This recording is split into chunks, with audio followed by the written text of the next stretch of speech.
we have come for this press conference is basically to update the public on how our health facility is helping members of the public.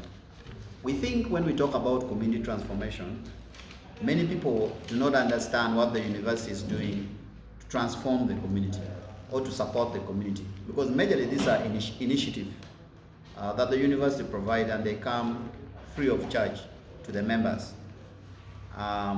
It's part of our strategy to support the community. So when you look at statistics we have, like we have a health facility which is equivalent to health center 2 in the eyes of government. But beyond that, as a university, we think it plays even the role of almost health center 3 or even 4, because we support a lot of people. Now, let me give you a statistic of people we have been treating in this health facility. First, allow me to admit that government support the health facility through the national supply, the national medical store for supply of drugs, but at the level of health center too. So that means we get few coartems, we get malarial drugs and other.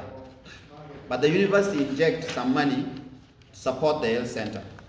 Of course, our primary role is to treat the students and the staff. But as part of community transformation, we also extend a hand to treat other people. So in the financial year 2022-2023, the health facility treated 10,811 people. Out of the 10,811 people, these include the staff, include the student and the community members. But out of this, 3,589 are members of the community that we treated out of the 10,811. Let's look at that another statistic. This is 2023-2024. In 2023-2024, we treated 11,497 people. Now, the community members, there were 3,689. These were community members. 3,686. I'll give you the statistic after. So the latest is 2024-2025. Okay? In 2024-2025, we treated 11,092 people. The community is 3,214. Now this tells you the capacity. If at this level, we are providing these services. So if government give us a specialized hospital, we'll be able to support the community at a better rate. But annually, we inject about 300 million as a university to buy medicine for the health center too. So that tells you that the community members who come, they get treatment and the drugs are there. But for referral, we take them to the Cho Hospital and Gulu Regional Referral Hospital. You know. So we are saying that this is the support we give to the community. So if annually we are treating 3,000 of our community members, apart from the staff and the student. So when we get the specialized hospital, definitely Gulu University will be able to support a wider spectrum of the society. So we hope and believe that government still continue and expedite the process of the specialized hospital. But apart from that also, we shared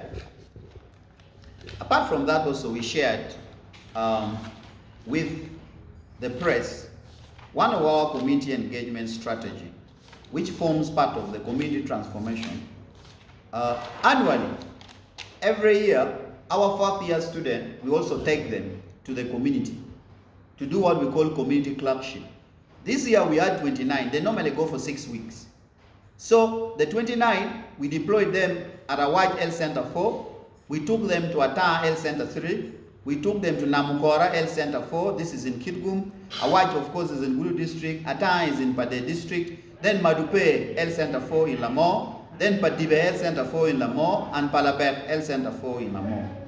We also had them in Atiak Health Center 4 in Amuru. Then Mangola Health Center 4 in Germany.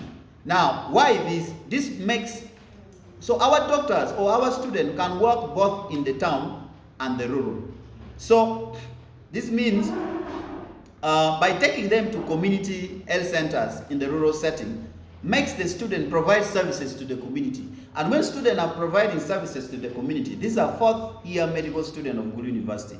Do not forget we have many of them at Gulu Regional Referral Hospital and also in Lacho. But this one is specific to inculcate in them the community service beyond the urban setting. So when they move beyond the urban setting, when they become doctors or when they become professional, they can be deployed anywhere. So you can deploy them in the rural, you can deploy them in the urban. They should be able to work because we have inculcated in them a culture of working both in the rural and the urban. So that's also what differentiates of our graduates. Same applies to Faculty of Agriculture. In the Faculty of Agriculture, we have graduates who are attached to farmers.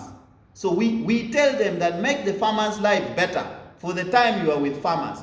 Make the farmers' life better than the way you have got them, or a farm better than the way you have got.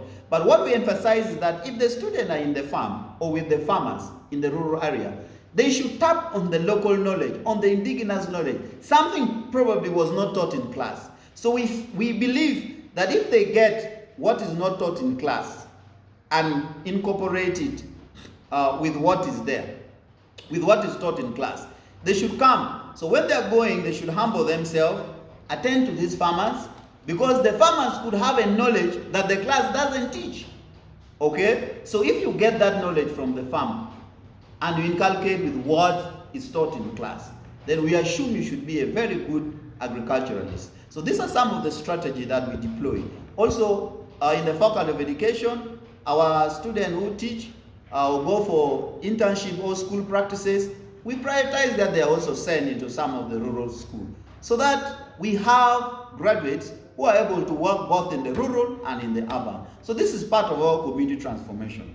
So when we talk about community transformation, these are some of the things that people normally don't know about.